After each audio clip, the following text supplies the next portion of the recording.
Mark Hutchinson is known throughout the carp fishing world as the king of long-range casting. Mark can launch a bag well in excess of 200 yards, quite some distance.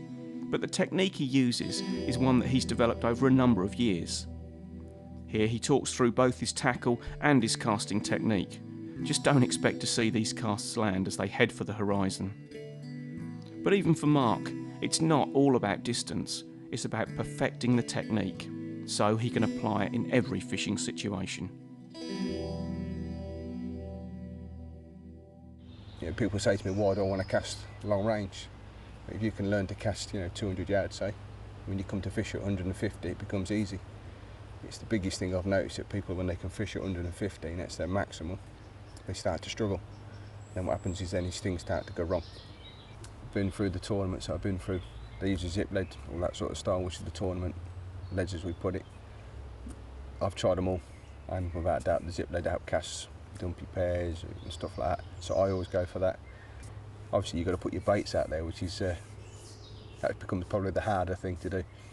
I use the quarter spods. With Brentwood Show or this January just gone, we've done 196 yards with the quarter spod, which is a long way, and that was across grass, so it's all legit 10-pound line. They fly like a dream. Use your braid, especially when you're spodding. Have fingers get wet, make sure you've got leather finger stop. This is an MCF finger stop, so anyone's overused the MCF ones. That's had about 10 casts a day, and you can even see now even on that, but that's got a bit of a scuff mark on it. And I'm not lobbing it massive miles where I'm doing it, but I'm still going a fair way, so you can see what it's going to do to your finger. If the 200s, higher sieves and stuff like that, definitely 50mm ringing, because they're designed for long range fishing, and I've gone out and cast across the field with 40mm ringing and 50mm ringing, and I've proved it at the tournament, casting a 50mm ring outcasts a 40. My technique is slightly different to what I call a basic overhead chuck, because a basic overhead chuck is a lot of people stand with their feet square to the water to try and get accuracy, and they stand literally with their arms, got the right arm bent, the left hand out, and they're doing what they call a classic push and pull. The difference with my cast is I put all my weight onto my back leg, I keep my right arm straight because I'm just trying to use it as a pivot point, as far back as I can get it, left hand out straight. I'm looking at 45 degrees, that is the optimum. If you get 45 degrees, if a spod goes up at 45 or lead, it'll come down at 45.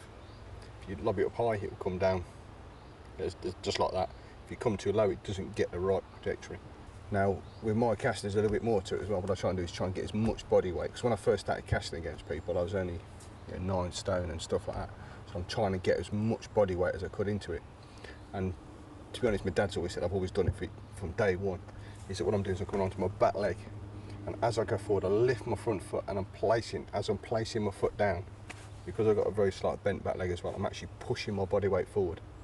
And as I'm coming over, I'm actually pulling in with my left hand as hard as I can into the chest. The quicker I pull this in, the further it'll go, because all you're doing is you're accelerating the tip over as fast as you can. The other thing I do is I have about half the drop on something like the highest 200s, highest if I have half the drop of the rod, whether it's a 12 foot or 13 foot. A lot of people have too short a drop. They're thinking, I'll compress the rod quicker. I guarantee you, with practice, you'll go further. It's really not being scared to hit the rods as well. Most people are scared to hit the rod. If a rod snaps, overhead chuck in, send it back. It's not up for the job. It's as simple as that. What I'm going to be doing is, right arm nice and straight. I'm going to line myself up with the target, and I'm going to look at 45 degrees. 45 degrees is literally straight through my left hand. So once I've lined myself up, all I'm going to do is I'm going to lift my front foot, and as I'm coming forward with my front foot, I'm going to pull in hard with the left. And that's all the time looking at 45 degrees. So I'm going to show you a cast now, and then you'll see what it goes like.